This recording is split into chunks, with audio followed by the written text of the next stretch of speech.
Are you ready to unravel the dark secrets of the Zodiac? Enter the mind of the killer in the dark years of the 60s and 72nd.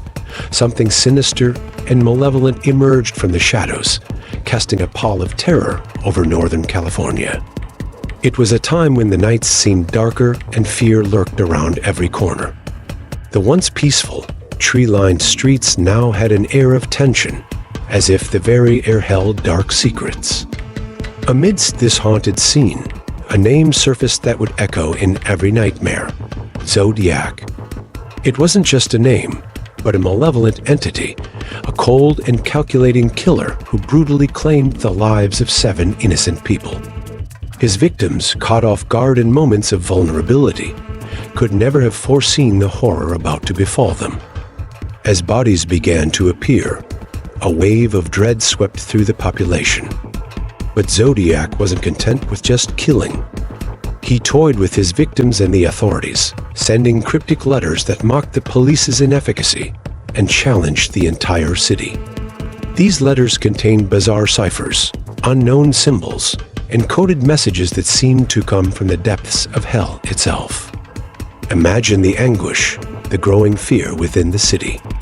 Imagine living with the knowledge that an unrelenting killer was out there, invisible, untouchable, watching, waiting, ready to strike again.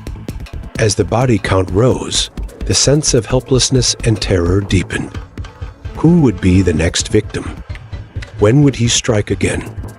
And worse yet, why couldn't anyone catch him? The case went unsolved, and the mystery, the deaths, and the cryptic letters continued to haunt everyone. That unknown figure, that invisible monster, left everyone in constant suspense, knowing that as long as the mists of uncertainty didn't clear, evil could be lurking at any moment, ready to claim another soul. And so began the sinister legend of the Zodiac, a story born in the shadows, drenched in blood and terror, destined to be told and retold, echoing in the darkest corners of the human mind. Horror took a concrete form on a silent night, where fear materialized on a lonely road. The Zodiac's first attack was a brutal and cruel call to chaos.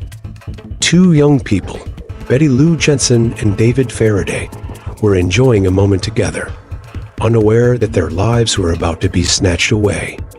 They were found dead in their own tranquility, their lives cut short by lethal bullets. The news of their murder swept through the town like a storm of panic and terror. But that was only the beginning. The ferocity of the Zodiac knew no bounds, and he soon struck again. This time, it was Darlene Ferrin and Michael Majot at a nighttime rendezvous spot. As they talked inside their car, they were ambushed by a shadowy stranger. An indescribable horror took hold as the Zodiac fired repeatedly, his bullets piercing both the darkness and flesh with equal coldness. Michael survived by a hair, but the anguish of witnessing his companion's death and the demonic vision of the killer would haunt him forever. The terror didn't stop there. The Zodiac seemed to savor the fear he provoked, and his hunger for death showed no signs of abating. Kathy Shefford and Brian Hartnell, young and full of dreams, were attacked while seeking refuge by a lake. The Zodiac, dressed in macabre attire that seemed plucked from the deepest nightmares, tied them up and stabbed them with primal savagery. Brian survived by a miracle, but the Zodiac's devilish grin would be etched in his memory until his last breath. Then came Paul Stein, an unsuspecting cab driver in a city once full of life, now drowning in fear. The Zodiac shot him with precision and brutality, leaving a trail of blood that seemed to mock the police's abilities. With each murder, the community's sense of security dissolved further, plunging the city into a state of perpetual fear and uncertainty. As the bodies piled up and the panic spread, one thing became clear: the Zodiac was always one step ahead, his shadow looming over the city like an invisible, indomitable entity. The uncertainty of who would be next and when he would strike again hung like a dark cloud over everyone. And so, the legend of the Zodiac continued to take root ever deeper, bringing with it the grim promise of more blood and chaos. As the city agonized under the Zodiac's reign, authorities and investigators fought tirelessly to unravel the mysteries he left behind. But the killer maintained his upper hand by sending cryptic letters, mocking their attempt to capture him and goading them to decipher his sinister puzzles. Each letter was a chilling reminder that the malevolent master of the shadows was watching every move, laughing at their inability to stop him. The words contained coded messages, evoking an agonizing weight in the mind of anyone who dared to decipher them.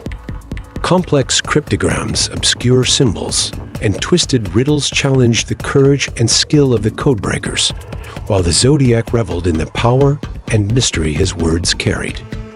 Detectives and cryptography experts worked endless hours, buried in manuals and algorithms, hoping to find a clue, a single glimpse of logic amidst the chaos.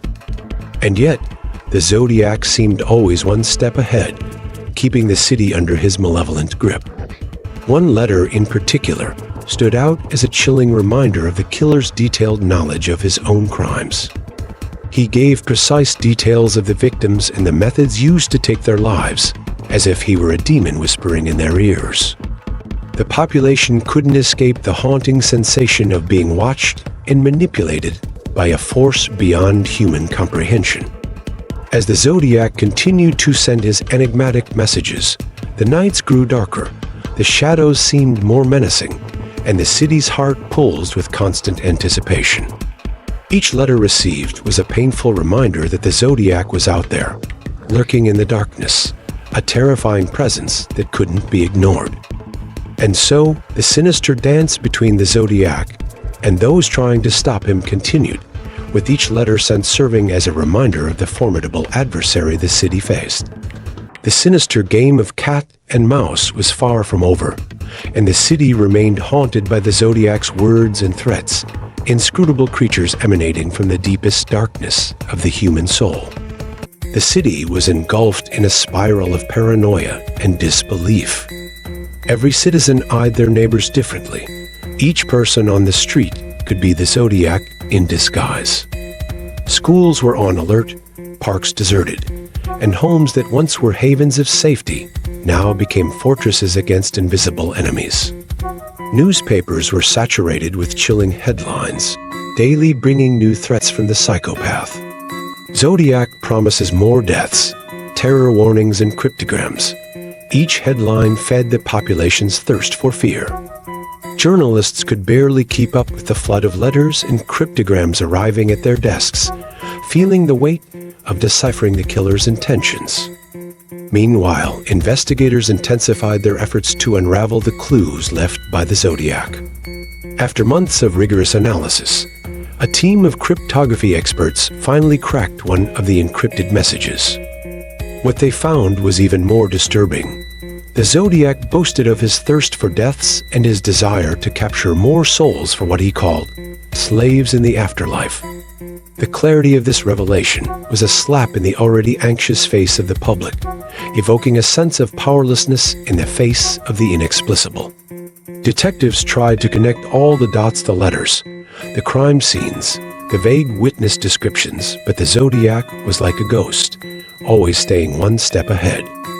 New leads turned out to be dead ends. Every suspect's face ended up as a false trail, and the killer continued to lurk in a shadowy enigma.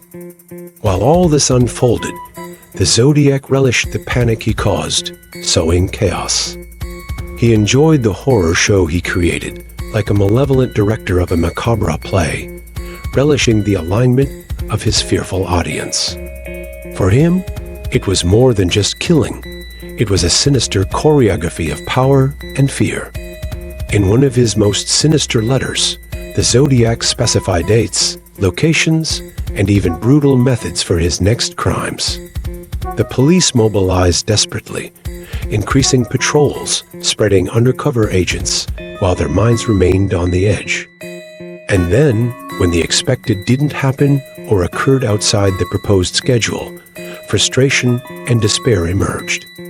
And so, the thick fog of fear continued to envelop the city, with each letter crafted by the Zodiac becoming a chilling stroke on the nerves of a population caught in eternal anticipation of the next tragedy. The Zodiac's great enigma persisted like a nightmare that refused to end, haunting every corner, every mind, and deeper still, every heart in the perpetual darkness. The tension in the city reached a boiling point. With each passing week without a capture, the pressure on law enforcement intensified. Investigators, who had already exhausted their analytical skills and barely slept, now saw faces everywhere, imagining that each new lead could be the final key to unlocking the Zodiac's capture.